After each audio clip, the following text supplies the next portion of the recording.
Hello, YouTube. This is Largo 64 with part 3 of Prophecy, Shmophecy. None of it is true. This is part 3 on the subject of eschatology, or predictions of the end of the world. Now, just for fun, because I don't think anybody, including even the writers of this article, took it seriously, according to the Weekly World News, that's uh, one of those tabloids you find in the grocery store, of November 18th, 1997, the CIA has caught a space alien who had crash landed on June 20th, 1997, in the New Mexico desert. He is from a species that is considerably more developed, both mentally and spiritually, than humanity. He's the only survivor of the destruction of this world, a planet of some 2,000 light years from the Earth. That is, of his world. He reports that God is furious with his creations everywhere. Apparently, the creations, none of the species God created, has turned out at all well. So, God is systematically working his way across the galaxies, setting fires to the planets and exploding them one by one. Earth will be next in line. Apparently, all that speaking things into existence has gone by the boards. He wants to do things a little more hands on now. Now we come to 2001. I'll tell you up front that aside from the discredited and thoroughly bogus Nostradamus prediction, none of the 13 prophecies in the website that I went to for these things mostly has listed any attack, a significant attack by Islamic extremists. There were 13 prophecies they listed. None of them had anything to do with the Twin Towers. Jack Van Impe Ministries is an evangelical Christian program devoted to end-time prophecy. Van Impe's book, On the Edge of Eternity, predicts that the year 2001 will usher in international chaos such as we've never seen in our history. He predicts that in 2001 and the years following, the world will experience drought, war, malaria, and hunger, afflicting entire populations throughout the African continent. Now, what year can you remember when that was not the case? By 2001, there will be global chaos. Duh.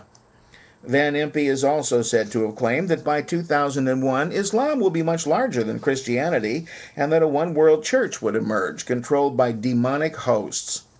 Now, as of 2005, when the figures that I will link up here, there you go, were done, Christianity had over 2 billion adherents in the world, Islam about 1.5 billion. So they're going to have to do a lot of procreating very quickly in order to get anywhere close to this prophecy. Interestingly, in the same link, you'll find that 16%, about 1.1 billion people, are secular, non-religious, agnostics, or atheists. And we're a lot larger percentage of the world's population than many of us may have thought. Mike Keller-Pure, see the link, predicted that on April 14, 2002, at 1/2 second before midnight, something he called Doom's Gate would open. Christ would return, and worldwide nuclear war would begin about May 29th. The poles of the earth would shift, and there would be worldwide disasters. That's about it for the to-date predictions. I think I have one more in the future here, but I'll see. I deliberately left out Heaven's Gate, Jim Jones, and a few of the other nuts that most of you have already heard of. Now to the future, and you won't be surprised that I think most of these predictions will have exactly the same thing in common with the past ones. They won't happen either. Yisrayl Hawkins announced on YouTube, see the link, the prophecy that nuclear war would begin September 12, 2006, during which 1/3 of the Earth's population, over 1/4 of the planet, would be destroyed. When that didn't occur, he reset the timetable for June 12, 2007. Still no Holocaust. Then he predicted that 4/5 of the world's population would be obliterated by October 15, 2007. Not yet.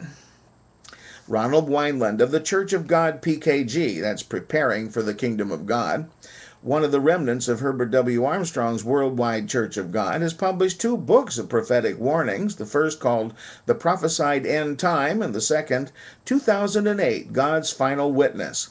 According to Weinland, the return of Jesus Christ and the establishment of God's government over the whole earth will occur in the fall of 2011. The end of the United States is supposed to occur this year, 2008, followed by the start of man's final war, also this year. Look for another video from me in 2009, unless, of course, I've been turned into a cinder in some nuclear holocaust in the meantime.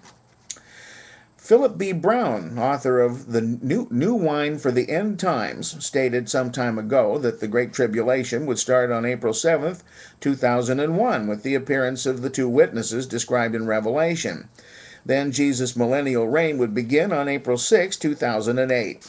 The first part of that prophecy failed to occur, and the second has been abandoned. Now, I contacted Mr. Brown directly because there is an email link to him. And he told me that he had now stopped giving dates, but that he did believe that the end of the world would be soon. He was completely forthcoming about the prophecy and graciously gave me permission to bring this up in this video. His website, referencing the book and much more of his study on eschatology, is also linked up here. Someone who called himself John Dutchman and claiming to be an astronomer at the Mount Wilson Observatory in California contacted the Religious Tolerance website from which much of the prophecies here were taken. According to this person, a small star is passing through the Oort cloud, the area surrounding the solar system where comets originate. He says the gravitational field of the star is forcing at least a third of the comets, more than 1 million in number, into the sun. He predicts that the Earth will be hit by from one to many hundreds of comets, ranging in size from 100 meters to near 600 miles. In diameter. He expects the collision to happen on August 29, 2009. Now, there are problems with this prediction because it's beginning to look as if this is just purely a hoax. If you go to the website for Mount Wilson, which is also linked up here, you'll see that there is no reference anywhere of any such finding. Skipping to 2012, this is a year that many people think may bring the end of the world as we know it. The primary reason has to do with the calendar of the Mayan civilization. Now, if I understand it correctly, and I may not, those of you who know better may let me know. By our Gregorian calendar, the Mayan begins in the year 3114 BCE. This is when they believe the universe began. The calendar stretches to the day of the winter solstice, December 21st, 2012, again by our calendar, and stops. They believe that the universe would end on that day. Since even Bishop Ussher's calculation goes back to 4004 BCE, and our scientists tell us that the world is actually more than 4 billion years old, it would seem to stretch credulity of most modern people. Nevertheless, there are some who still take it seriously. On an earlier video, one of my watchers claimed that he had proof that the end would come in 2015. I'll let this person speak for himself in comments or hopefully on a video, that is if he chooses to. Now for the true end of the world. Scientists predict, using observation of the cycles of stars in other parts of the universe, that our sun will eventually become a red giant, expanding to beyond the Earth's orbit and swallowing up our planet and everything in the neighborhood.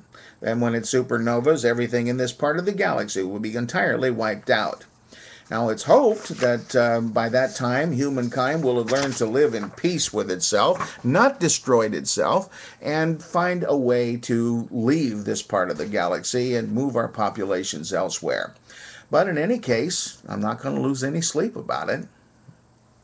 That's it for this video, and I'm looking forward to your comments. I hope this has been at least entertaining and possibly edifying.